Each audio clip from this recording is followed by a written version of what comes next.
Well, I would like to talk to you about a trip that I took to China about 15, 20 years ago. And I wanted to see another country and be exposed to a new culture. I've always loved traveling. And so when I had an opportunity to travel to China, I wanted to do it. But one of the things about traveling is that I love to travel with a focus in mind. I want to have something that I want to do, not just to go and look at buildings and to see museums, but I wanted a chance to interact with the people of the country. I have a friend, Dory, and she was an elementary school teacher. And in her education magazines, she saw an advertisement looking for volunteers to teach in China. And she called me up and said, "How would you like to go to China?" And of course, I said, "I would love to go to China." When we came to China, we flew into Beijing. And then the group, there were about 40 in the group, we were divided into different groups. And we fortunately were sent to the far western part of China, which is right near the Russian border. And it's the area where the Uyghurs live, and they are a whole sect that are not Chinese and not Russian. And so we had a chance to see a part of China that hardly any visitors ever go to. Urumqi, it was the name of the city. And it was a big city, even though we've never heard of it in the United States. Well, now we're hearing about it a little more because it's been in the news lately. But it was a huge city with lots of big buildings, and it was a big commercial area because it was a different part of China from the East Coast where most of the big cities are.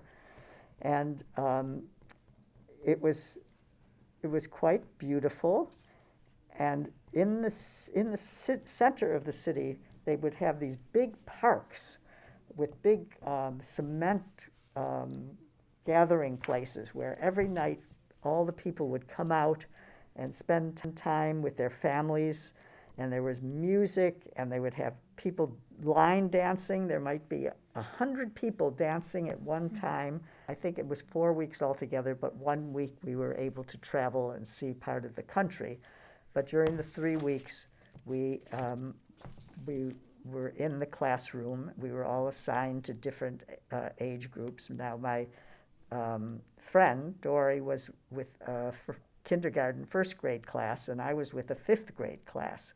So we were each assigned to different classrooms with another American teacher, so I wasn't the only teacher, and the Chinese counterpart teacher.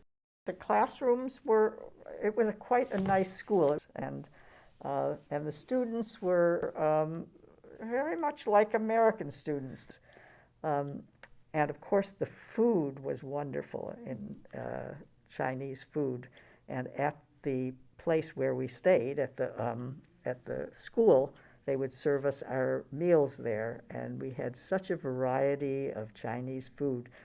So we really got a little bit of an exposure to the culture. We had very limited English to begin with. And so what we did was we brought a lot of photos and a lot of art materials, and we tried to introduce them to different things about American life. We also brought pictures of our family, and we just tried to describe in very easy English what was like living in the United States. So it was a very interesting way of getting kids to learn a little bit about how to speak English and about our American way of life.